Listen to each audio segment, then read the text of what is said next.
On est parti, bonjour YouTube, on espère bien sûr que vous allez bien.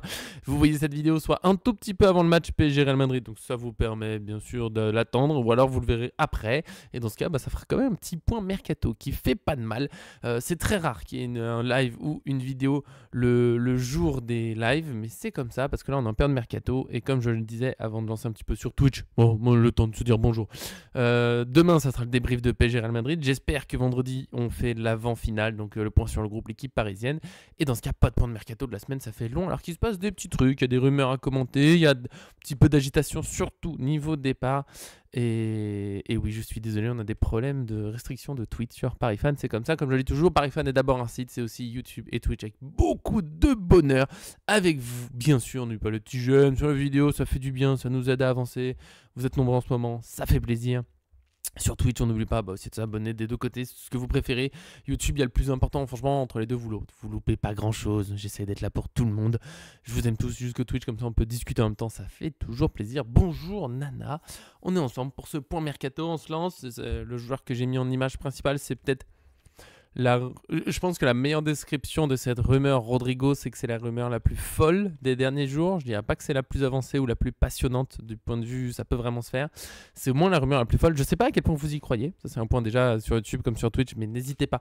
Comme je dis toujours, je dis pas que j'ai une parole sainte et je suis ouvert à tous les points de vue. Il n'y a pas de souci, on peut discuter tant que c'est dans le respect, la bonne humeur, l'amour. On peut ne pas être d'accord. Il y a plein de façons de voir le foot, d'aimer des choses. Il n'y a pas de souci. Certains préfèrent une équipe défensive, toute offensive. Juste tant que c'est dans le respect, ça me fait plaisir. Et oui, la petite parenthèse de Darko, pendant que je disais ça, l'OL va peut-être disparaître. Et oui, oui, je vais suivre ça quand même, parce que même si on est d'abord sur le PSG, on parlera. On fera peut-être, si ça sort pendant le live, on en parlera là vite fait, sinon on en parlera peut-être un petit peu demain. Mais c'est bon, on est d'abord sur une chaîne PSG quand même, mais bien sûr que ça compte. D'ailleurs, un article sortira sur ParisFan pour donner les résultats de cette audience, parce que pour ceux qui ne savent pas, l'Olympique Lyonnais, merci John Textor, un grand génie, mis Lyon en grande difficulté financière. Michel Kang c'est arrivé alors qu'il était déjà président de l'OL Lyon. Voilà, on n'est pas Olympique Lyonnais pour les féminines. Donc voilà, on saura bientôt ce que ça donne. Quand vous voyez la vidéo, vous savez peut-être déjà, peut-être que l'article sur ParisFan est déjà sorti. En tout cas, voilà, c'est quand même important, même si on est d'abord sur le PSG. La Ligue 1, bien sûr, c'est important. En plus, un club comme Lyon, qui est en Ligue 1 depuis je ne sais combien d'années, qui a fait briller la France pendant un moment sur la scène européenne, qui pourrait presque disparaître. Ça dit Ligue 2, mais si c'est comme d'autres clubs, on a vu des Strasbourg ou Sedan, il me semble, aller en national d'un seul coup, ou Bordeaux. C'est que la descente en Ligue 2, enfin Bordeaux c'était pas un seul coup, mais ça peut aller très vite, la descente, voilà, après manque de finances et ainsi de suite, et ça tout s'enchaîne et c'est une quasi disparition et c'est terrible pour le club. Donc voilà, je sais que j'aime pas spécialement John Textor, mais de toute façon il sera plus là, donc je leur souhaite à Lyon qu'une solution soit trouvée. Nîmes aussi, bien sûr, une descente rapide. Evian Tonon Gaillard qui était la montée surprise machin quand ils sont redescendus, je sais pas s'ils sont redescendus d'un coup aussi, mais depuis plus rien. Donc Textor, voilà, a au moins millions en difficulté, on verra comment ça sort. On revient sur notre petit sujet. Attention, vous voyez, c'est l'avantage de Twitch, c'est qu'on peut me faire changer de sujet, mais c'est important bien sûr d'avoir un œil sur la Ligue 1, très beau championnat, même s'il y a des gros soucis financiers. D'ailleurs, on attend toujours que ce soit clair niveau diffusion. On a compris que la Ligue 1 lance sa chaîne. J'ai pas encore compris comment ça sera diffusé. Si quelqu'un a compris ça, j'ai l'impression que c'est pas encore tout à fait clair. On sait pas trop ça sur les chaînes. Est-ce qu'il faut être abonné à la chaîne? Est-ce qu'il faut être abonné à la chaîne Ligue 1? Mais où est-ce qu'on l'obtient? Enfin bon, ça a le temps de s'éclaircir. Les nouvelles mercato. Merci Nana, on revient à l'essentiel. Donc je disais la rumeur la plus folle, je pense, des derniers jours. Je le mets bien en grand. Rodrigo, attaquant de 24 ans du Real Madrid et du Brésil, qui est plutôt lui. Et alors, il est plutôt sur le départ, c'est pas encore tout à fait officiel, mais quand même, ça fait un moment qu'il est plutôt dans l'ombre. Déjà, il était un peu dans l'ombre de Vinicius et tout, mais il avait quand même du temps de jeu. Après, Mbappé est arrivé, c'est devenu compliqué en temps de jeu. Et même quand il joue, il a un peu le syndrome qu'on a connu avec Ekitike ou autre au PSG pendant un moment. Même s'il est décisif, quand les autres sont disponibles, en gros, il sort. Et maintenant, en plus, le Xabi Alonso a un peu changé. Avant, c'était un Real Madrid plutôt en 4-3-3, on va dire. Il pouvait jouer un peu ligne droit, enfin, il prenait le temps de jeu. Là, le Real Madrid a changé avec Xabi Alonso et il y a pas trop de place pour Rodrigo, surtout avec un Gonzalo Garcia qui n'arrête pas de jouer en Coupe du Monde des clubs, qui n'arrête pas de marquer. Rodrigo, je crois, au dernier match contre Dortmund, il rentre à la 87e minute. Voilà. Ça fait un moment déjà qu'il fait comprendre que sa situation est pas simple. C'est un peu comme un Lee ou Ramos, on se dit, ouais, il y a peut-être un moyen d'ouvrir la porte.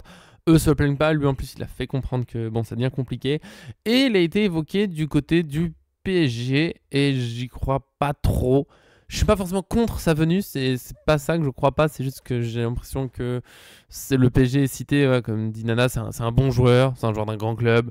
Le PSG cherche probablement à recruter un joueur offensif, c'est probable, c'est ce qui est annoncé. Et du coup, le PSG est cité, mais je ne cracherai pas sur sa venue. Moi, encore une fois, je trouve Lim a globalement déçu. Ramos, il cherche encore à se faire sa place. Rodrigo, c'est un très bon joueur. Il n'y a pas de souci au niveau qualité footballistique. J'ai des doutes sur l'état d'esprit. Alors attention, je ne dis pas que c'est un feignant ou qui casserait forcément le collectif, mais je ne suis pas sûr qu'il rentre dans l'équilibre du vestiaire aujourd'hui avec tous ces joueurs qui sont prêts à être remplaçants. Par contre, Barcola, remplaçant avec des champions, il râle pas. Doué, quand il sort, il râle pas. Personne ne râle. Et Rodrigo, là, il part un peu du Real Madrid pour avoir de la place. Et au PSG, ça va être très dur. Comme vous le dites déjà, Nana, bien sûr, Rodrigo préfère jouer à gauche. À gauche, il y a un Kvaratskhelia qui est exceptionnel. Je vois pas comment on va le sortir. Barcola a déjà du mal à être titulaire à gauche. Doué aussi. Alors que Barcola, Doué et Kvaratskhelia, de base, préfèrent plutôt jouer à gauche. C'est là que vous étiez le plus à l'aise. Donc je vois pas trop ce qu'il viendrait faire chez nous. Pour moi, on va plutôt prendre un joueur pour jouer à droite. Même si Barcola commence à s'adapter à droite, ça je trouve ça très intéressant. C'est la petite leçon de la Coupe du Monde des clubs, j'aime bien. Barcola à droite, Doué a été très bien en finale de Ligue des Champions, donc on commence à la polyvalence. Mais un joueur qui préfère être à gauche, là, je sais pas, c'est vraiment pas l'évidence sur le recrutement. Un peu compliqué, comme vous le dites, c'est Arsenal. Arsenal est le plus évoqué dans le dossier et ça a plus de sens. Parce que Martinelli, c'est pas un mauvais joueur, mais c'est vraiment pas le top mondial quand même, parce qu'il va vite pour les joueurs fut, c'est super. Mais Rodrigo, c'est le palier au-dessus pour moi, clairement, en qualité technique. Rodrigo, avec Gyökeres qui viendrait, Arsenal peut avoir une super équipe. Hein. L'attaque Rodrigo, Gyökeres, Saka au milieu, Rice, Zubimendi, Odegaard, tout ça. Enfin voilà, ça peut être très très très fort Arsenal. C'est le transfert qui a du sens. Willow, on a déjà très bien parlé il y a peut-être 2 semaines, je sais plus. Mais c'était même pas de la rumeur, lui, je voyais juste Rodrigo comme une super recrue pour Arsenal. Le joueur qui a été frustré pendant quelques années d'être dans l'ombre au Real Madrid. Là, il pourrait avoir un statut un peu de star, même si Arsenal, bien sûr, c'est d'abord un collectif, il y a d'autres grands joueurs, mais là, il pourrait être un titulaire qui compte, le mec sur qui on s'appuie pour faire tourner les matchs, et c'est tellement plus logique comme transfert. Voilà, mais c'est la rumeur folle. Je voyais pas comment ne pas l'évoquer. C'est le gros nom des derniers jours évoqué au PSG, alors que c'est calme. Niveau recrue, ce sera le seul joueur qu'on va évoquer, parce que sinon c'est calme. Zabarni, il n'y a rien de nouveau. Pour moi, il n'y a pas de surprise. J'ai un peu cru à une recrue vite fait avant la phase de groupe en disant allez, on renforce l'effectif, comme ça il rentre dans l'équipe pour toute la compétition. Et depuis, non, pour moi, ça va être le calme absolu jusqu'à ce qu'on sorte de la Coupe du Monde des clubs. Si possible, on sortira avec le trophée. Donc d'ici là, rien. Je pense, je crois que c'est le Parisien qui a souligné que Luis Campos et Luis Enrique avec Nasser Al-Khelaifi ont déjà préparé le mercato, qu'il va se passer des choses. Ça, pour moi, c'est évident. Je comprends pas les gens qui s'inquiètent ou qui s'agacent. Oh, mais le PSG, il recrute pas. Mais le PSG est en train de jouer la Coupe du Monde des clubs avec un effectif qui vient de gagner avec des champions. Il est pas pressé. Il prend son temps. De toute façon, les joueurs qui arrivent maintenant, ils joueront pas tout de suite. Tranquille. Et Ramsès qui arrive là-dessus. Mais quel timing. Je viens de dire qu'on est champion d'Europe. Et oui, on est en demi. On est en demi. Et bonjour, les champions d'Europe, bien sûr. Donc oui, le mercato, là, tranquille. Les recrues, Zabarni, ça reviendra peut-être. Mais il n'y a rien. Au niveau recrutement, il n'y a rien. Rodrigo, c'est là. Je crois que c'est le seul joueur évoqué vraiment récemment. Ou alors ça valait vraiment. Oui, il y a quelques petites rumeurs de pistes, mais j'ai pas le temps de parler de chaque piste évoquée, notamment PSG Insight certains disent que c'est un menteur, mais je pense pas plus que d'autres. Juste, bien sûr qu'un club pense à plusieurs joueurs. Voilà, il y a une liste. Donc Campos avait déjà dit, je crois qu'il fait une liste de 8 joueurs, un truc comme ça. Donc il y a plusieurs pistes. On prépare, on voit qui on préfère, quelles sont les possibilités, on demande au club, oui, quel prix, pour nous c'est trop cher, on passe à autre chose. Le club dit oui, pour nous ça, on dit ok, pourquoi pas. Le joueur, ouais, ça me plaît, une discussion vite fait, ouais, on le sent pas finalement, on passe à autre chose. Donc c'est dur, les rumeurs mercato c'est dur, et là pour l'instant il n'y a pas grand chose, il y a juste Rodrigo donc, qui est sorti, je crois que c'est dans le week-end. On n'en avait pas parlé ici, pour moi c'était important de l'évoquer quand même. Je dis pas que c'est 100% impossible. J'ai vu des rumeurs plus improbables que ça, mais ouais, oui, une piste. Comme je le dis souvent dans des articles, une piste mercato, quand il y a une rumeur d'un joueur pisté par un club, ça veut tout et rien dire. Ça veut même pas dire qu'il y a une tentative de discussion. Parce que la première chose, c'est le premier contact un peu pour prendre la température. Ça veut pas dire non plus qu'il y aura une offre, qui est le stade d'après. Ça veut encore dire qu'il y a un accord, une piste. C'est plein de choses. C'est ouais, le joueur il nous plaît, comme quand on nous dit que le Bayern est intéressé par Barcola. Mais bien sûr que Bayern est intéressé par Barcola. Je pense que peut-être que le Barça est intercepté par Barcola, peut-être City, Arsenal, sans doute, a pu être intéressé par Barcola, mais tout le monde sait que c'est hors prix, qui va prolonger au PSG, qui est très bien au PSG. Donc voilà, oui, De Kuyper qui avait été évoqué, merci Nana, côté recrutement, De Kuyper avait été évoqué au PSG, mais c'est jamais allé très loin. Encore une fois, c'est typiquement le genre de dossier qui a été une piste, il n'y a pas eu de prise de renseignement évoquée, il n'y a pas eu d'offre. Bon, finalement, il va à Brighton, c'est comme ça.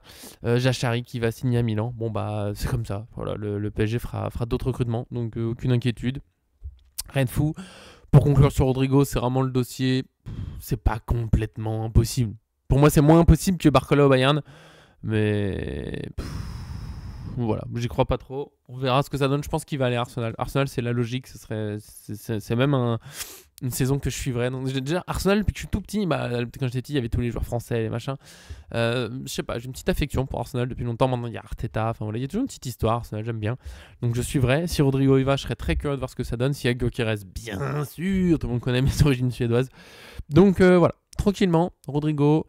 Voilà, il se passera. Pour l'instant, je pense que, à la limite, c'est peut-être l'agent ou le Real Madrid qui, voilà, on connaît, hein, ça fait partie du mercato, il y a les vraies pistes, il y a aussi des fois les agents et dirigeants qui glissent des petits trucs. Ouais, Arsenal avec Henry, O2, bien sûr, mais il y a les agents et dirigeants qui glissent le petit, ouais, il y a tel club qui est intéressé, ça met un petit peu de pression, fait monter les enchères, c'est un classique, le PSG est utilisé comme ça depuis l'ère QSI, avant moins forcément, parce qu'il y a moins d'argent, moins d'intérêt médiatique, depuis QSI c'est un classique.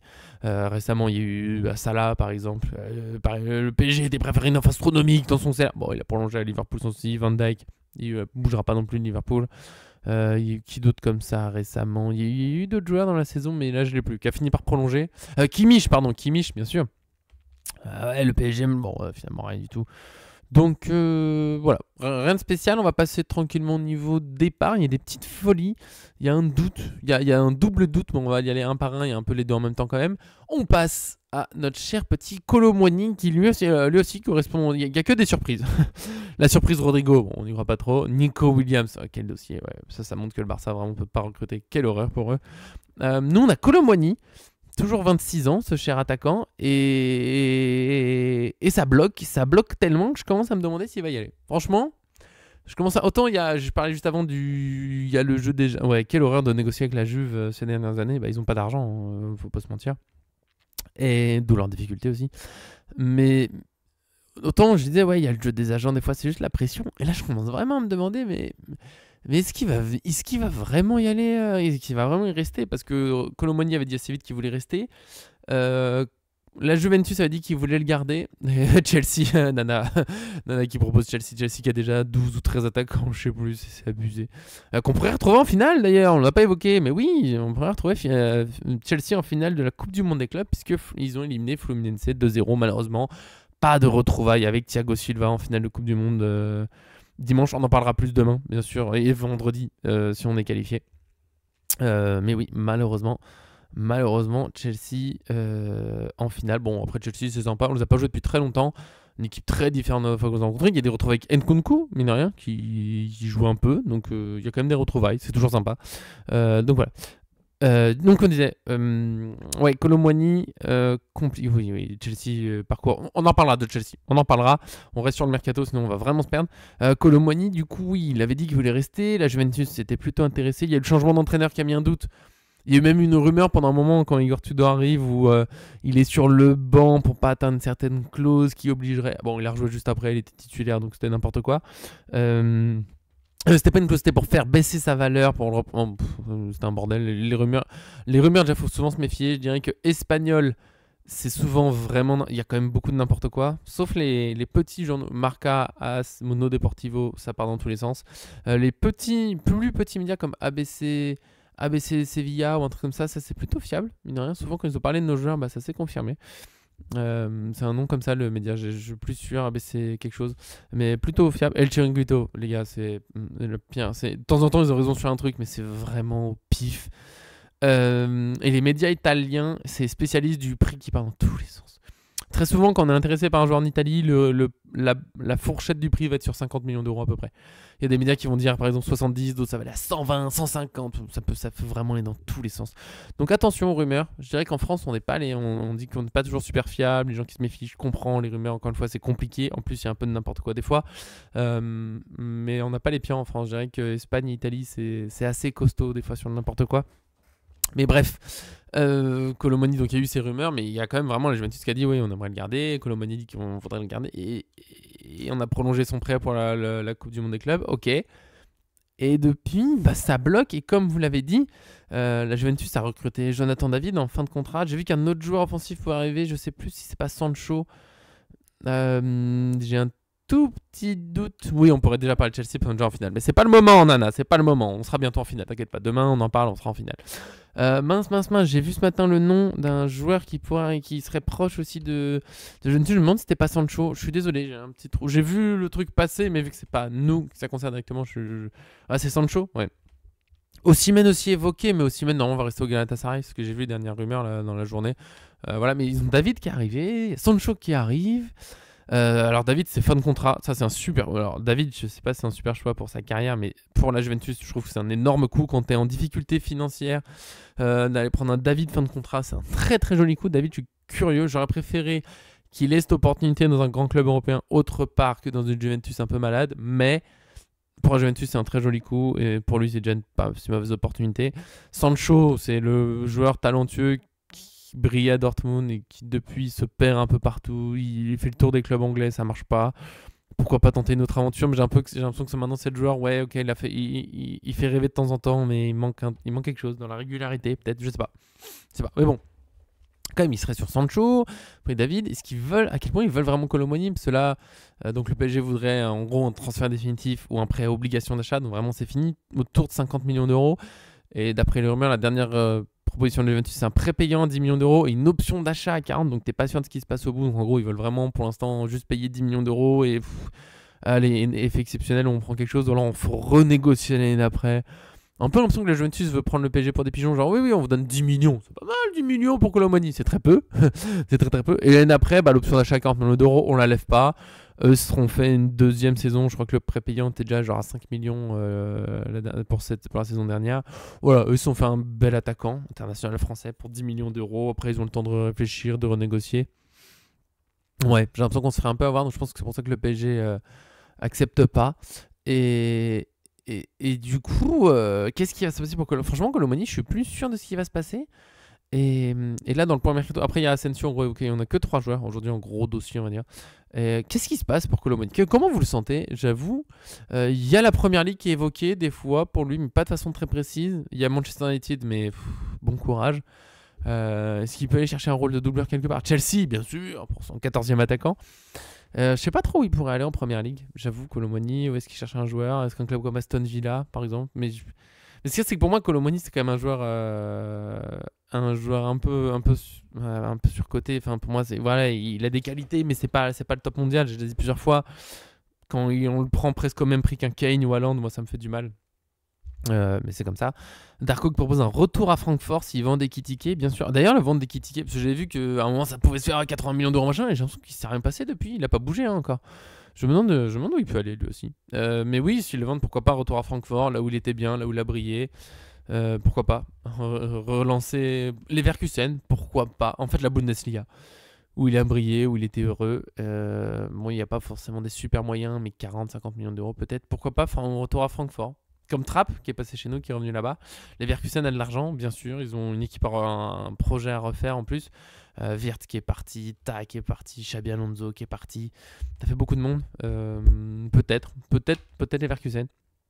Un retour au PSG, je vous le lance comme ça. Pavé dans la mare, on va dire. J'y crois pas trop, en pure doublure. Avec Lee qui s'en irait par exemple, je vais vous dire ça peut-être.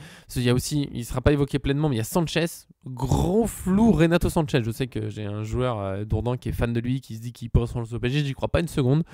Et en même temps, ce matin, j'arrivais pas à m'endormir, je me suis dit, en même temps, Sanchez, le problème c'est ses blessures. Du coup, il joue peu dans une saison, mais ce qu'il nous faut au PSG, c'est de la place pour Mayoulou et Emery, tout c'est bien. Donc un joueur qui joue peu, finalement. Tu gardes Sanchez, il se relance pas trop, il est là de temps en temps. S'il se relance pas, tant pis, il sera là, il sera là pour jouer 500 minutes dans la saison, c'est peut-être ce qu'il nous faut. S'il se relance, super, on a une super recrue, c'est un excellent joueur. C'était la petite folie. On reprend Kolo Muani et Sanchez. Lee s'en va et puis voilà, ils prennent le temps de jeu qu'il y a, mais c'est vraiment une petite folie. On a le Parigo Foot qui arrive. Écoute, mais bienvenue parmi nous, il sera transféré, c'est un bon joueur, mais il n'est pas compatible Luis Enrique. On est assez d'accord, sauf qu'attention, Enrique c'est sans H, évidemment, désolé. C'est important pour moi. Petite parenthèse de 30 secondes, on prend les photos, on a des partenariats avec des trucs de photographes, des médias photographes pour avoir des photos, et des fois ils écrivent mal Luis Enrique, du coup je galère sur un match, je tape Luis Enrique pour prendre les photos du match, parce que j'essaie d'avoir des photos du match quand ils parlent d'un match, et je le trouve pas, c'est bizarre qu'il n'y ait pas de photos de Luis Enrique, il y a toujours, on va dire, 3-4 photos de l'entraîneur par match, et je me dis ah oui, faut que c'est avec un H, et là boum, je vois que le photographe a mis un H à Luis Enrique, et donc non, il n'y a pas pour celui-là de H à Luis Enrique. Petit point, je suis désolé, petite digression. Oui, bon, le logique c'est une vente, quand j'ai dit pour rester, ce serait vraiment surprise, je vois pas, il rentre pas dans le jeu, pour moi il a pas le niveau aujourd'hui. Ce serait vraiment la double, pour moi techniquement il est en dessous d'un Mayoulou, je suis désolé. Voilà, je sais pas ce qu'il foutrait chez nous, mais c'est que je sais pas quoi en faire de Kolo Muani. Si la Juventus ne le garde pas, après peut-être que la Juventus joue juste un peu la montre et ça va finir par se régler. Peut-être pour 40 millions plutôt que 50. Carlos Soler, il devient quoi? Mais c'est une excellente question, cher Nana. C'est que Carlos Soler, ça j'y ai pensé. L'autre jour, l'équipe a parlé du retour de Asensio de West Ham. Et loupé, c'était Carlos Soler. Mais Carlos Soler, c'est le vide absolu. Il y a eu vite fait la rumeur vers Villarreal parce qu'il se rapprochait de Valence. Et c'était cool. C'était peut-être il y a 2-3 semaines. Je ne sais plus exactement. Peut-être 2-3 semaines. Mais rien du tout, quoi. Rien du tout, sinon. Mais oui, on est d'accord, Darko. Soler, c'est presque n'importe quelle offre on accepte. Franchement, quelques millions d'euros, allez, c'est bon, vas-y, va-t'en. En plus, c'est les gros salaires. Et on va parler après. Tiens, ça fait la transition parfaite. Ce Kolo Muani, voilà. En fait, le point, c'est qu'on sait pas trop. Et je me demande si la surprise, pour moi, la surprise Kolo Muani, c'est qu'il y aura pas de Juventus Turin. L'Inter, avec Thuram, ouais, l'Inter veut se relancer. Mais mon problème vraiment, encore une fois, c'est que Kolo Muani, pour moi, était surcoté avec son passage à Francfort et que sinon, c'est un bon attaquant, mais pas exceptionnel. Par exemple, je parle très peu d'équipe de France, mais je serais désolé pour Kolo Muani, il est gentil comme tout, mais je serais quand même assez content de voir Cherki en équipe de France plutôt que Kolo Muani. Voilà, si je peux me permettre. Pour moi, Cherki, il a des défauts. Je pense que Guardiola va beaucoup le guider, mais Cherki, ça pue le foot quand même. J'aurais bien aimé le voir au PSG. Sans compter les soucis possibles de comportement, mais voir son talent dans cette équipe du PSG, j'aurais été curieux de voir ça. Peut-être faux neuf comme Dembélé, un peu. Je sais pas, je me lance sur un truc. Petite digression. Peut-être que ça aurait été le joueur d'axe le plus proche de Dembélé qu'on a, par exemple. Ou pour jouer à droite, je sais pas. Mais oui, Kolo Muani, il est bon en équipe de France. Mais la sélection, c'est aussi très différent. Comme jeu, dans un jeu très développé, je pense qu'un Cherki, ça aurait pu être bien. Mais bon, c'est comme ça. Kolo Muani, on verra. Du coup, voilà, pour moi, la surprise du jour côté Kolo Muani, c'est que la Juventus, ça devient très flou. Peut-être que ça se fera quand même, on sait jamais. Et l'autre dossier, donc on parlait de Asensio, Soler, voilà, c'est Asensio. L'autre surprise, lui, les surprises, elles viennent d'Italie. Parce qu'il était plutôt évoqué au Fenerbahçe dernièrement pour un 10-15 millions d'euros. Oh, Darko qui s'en va d'un coup comme ça. Mais dis donc, bon après-midi à toi, bien sûr, bon match. Et à demain pour un débrief. On est en finale. On est en finale parce qu'on est confiant. Le PSG va gagner 3-1, bien sûr. Et donc oui, Asensio plutôt évoqué au Fenerbahçe dernièrement. Il a vite fait l'Arabie Saoudite. On nous parle de 12 millions d'euros et il y a même Fanatic en Turquie qui dit que le Fenerbahçe a accepté de lui donner un salaire à 12 millions d'euros et en même temps en Italie il est question de l'Inter Milan maintenant. Il y a eu l'AC Milan je crois, maintenant c'est l'Inter Milan qui voudrait Asensio, un nouveau milieu offensif, pas trop cher, ça pourrait le faire une dizaine de millions d'euros et je trouve ça pas idiot et en même temps comme je disais tout à l'heure, rumeur venant d'Italie donc je reste très prudent. Mais pourquoi pas? L'Inter Milan doit se reconstruire un peu. Ils viennent d'exploser en finale de Ligue des Champions. Leur entraîneur est parti. Il y a des tensions là entre les joueurs. Ça explose un petit peu. L'effectif, même si Asensio n'est pas tout jeune, l'effectif il est à 33, 34 ans, je sais plus de moyenne, ou 32, mais c'est très âgé. Donc Asensio c'est un peu un vent très cher. Et Asensio reste un joueur très talentueux. Malheureusement, il a eu une grosse blessure au Real Madrid. Il n'a jamais vraiment retrouvé le niveau de sa jeunesse. Ses premières années, c'était fou, Asensio. On en parle après de Fenerbahçe Mukele, parce que ça fait un peu partie du dossier. Donc Asensio à l'Inter, peut-être, pourquoi pas. Après, je me dis que c'est peut-être aussi une rumeur d'agent. Je trouve ça marrant que dans la même journée, il y ait cette rumeur Inter Milan et la rumeur du Fenerbahçe qui accepte le salaire élevé d'Asensio. Tu dis, moi, du don. Est-ce qu'il n'y a pas du coup de pression, tout ça là qui se passe? Peut-être un coup du PSG aussi pour récolter quelques millions en plus pour dire regardez comme le joueur il est demandé. Alors que bon, Asensio, ouais, il y a eu un début un peu fou à Aston Villa qui nous a rappelé que c'est un joueur talentueux. Et en même temps, la suite qui nous a rappelé que c'est un joueur pas du tout régulier. Et voilà, Aston Villa le garde pas finalement.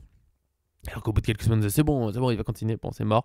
Et donc peut-être le faire un batché, sinon pour Asensio, je pense, pour moi, ça reste le plus logique, plus probable, parce qu'Inter Milan, j'ai peur que dans le contexte, ça va être difficile, il va vite être jugé, enfin critiqué si ça se passe pas bien, c'est pas simple comme choix. Fenerbahçe, c'est une belle équipe, qui a de l'ambition bien sûr en Turquie, qui fait des parcours intéressants en Europe, et là-bas, il peut être vraiment un joueur important, peut-être avoir toute la confiance, la régularité qu'il veut, mais c'est attention à la pression. Hein. En Turquie, des fous de foot, on va dire. Et faut pas que ça se passe mal. Hein. On peut vite être très critiqué, donc attention quand même. Mais je pense que là-bas, il peut avoir une très jolie place. Et mais là où j'ai des doutes, et en même temps je suis confiant, c'est que le Fenerbahçe, on nous dit qu'il pourrait Skriniar, du coup, qu'on n'évoque pas trop aujourd'hui, ça n'a pas trop avancé. C'est très avancé depuis plusieurs jours et il ne se passe plus rien. Et il y a Mukele aussi qui serait visé par le Fenerbahçe, alors là, ça pourrait faire trio. D'ailleurs, Mukele, c'est au même niveau que Solaire. Il n'y a rien. Il n'y a rien en rumeur. Alors, parce que je disais avec la Coupe du Monde des clubs, je suis pas surpris que niveau départ, niveau recrutement, il se passe rien, parce que le PSG va pas accélérer. Mais je m'attendais un peu plus de rumeurs de départ pour les joueurs qui sont pas pris. Mukele, Asensio, Soler. Et Soler, Mukele, il y a rien. Fenerbahçe, s'ils prennent vraiment Mukele, Skriniar, Asensio, bah déjà tant mieux pour les trois joueurs, ils se connaissent bien. En plus, Skriniar connaît déjà l'équipe là-bas, donc super lien, super entente, des bons joueurs. En plus, la Turquie, c'est vraiment ce championnat qui prend des joueurs un peu en difficulté dans les grandes Europes et qui les rance pas mal. Pour moi, Osimhen, super exemple. Il y a eu Icardi, même s'il s'est blessé très longuement. Il y a eu d'autres joueurs, ça peut carrément le faire. Mais en même temps, ouais, Soler et Sanchez, ouais. Allez, on envoie 5 joueurs du PSG au Fenerbahçe. Peut-être au Galatasaray un peu, ça fait longtemps au Galatasaray aussi, on a envoyé des joueurs. Pourquoi pas Sanchez et Soler au Galatasaray? J'en sais rien, moi, ça pourrait se faire. Ouais, Sanchez d'ailleurs, je sais pas non plus ce qu'on va en faire. C'est pour ça que j'ai proposé tout à l'heure en rigolant qu'il reste, parce qu'il est rentré du Benfica, du coup, officiellement. Mais j'y crois pas trop. 3 joueurs, je sais pas dans l'histoire à quel point ça s'est déjà fait le même été, même si Skriniar a déjà été prêté, mais quand même. 3 transferts dans le même club, c'est beaucoup, c'est assez rare. Ça rend pas le truc impossible, mais c'est quand même très très rare. Après, c'est une situation particulière. Nous, on a là avec des joueurs vraiment dont on veut plus. On a des restes de transferts ratés. Mais 3 joueurs serait beaucoup, 5 ça serait vraiment exceptionnel. Mais pourquoi pas sinon Mukele, Sanchez, tout ça, bien sûr. Est-ce qu'ils peuvent? Franchement, on avait fait un point mercato au début sur les joueurs qui peuvent revenir. Je vois pas quel joueur de tout ça peut vraiment se refaire une place au PSG. Asensio, mais en fait, ouais, dans le rôle, oui, mais sinon, si c'est enlever Lee pour prendre Asensio, je préfère garder Lee. Plus polyvalent, plus énergique à la perte de balle. Je pense qu'Asensio là-dessus rentre pas du tout dans le plan Luis Enrique.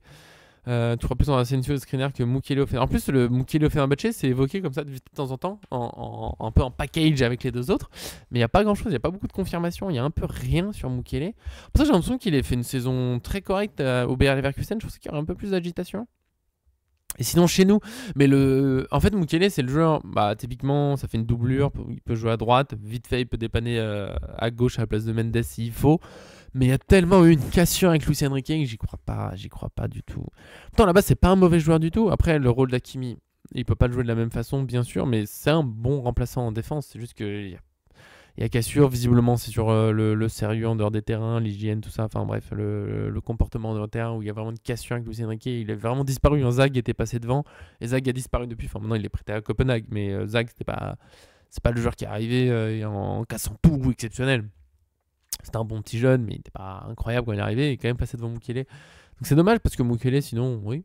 C'est comme Sanchez, c'est la frustration de tous les ans, on peut se dire, ouais, s'il est plus blessé. Franchement, chez nous, c'est un sacré joueur. En plus, il a une puissance physique qu'on n'a pas trop. Ah, je sais pas si vous avez entendu, je viens de me faire très mal avec mon tapon au mur. Pardon. Pardon. Sanchez, ouais, puissance physique, qualité technique, il sait être décisif, il est combatif.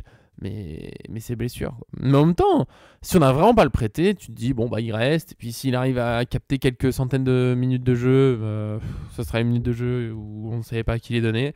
S'il arrive à enchaîner grâce à la magie du staff du PSG, bah super, on a un très bon milieu de terrain, mais bon.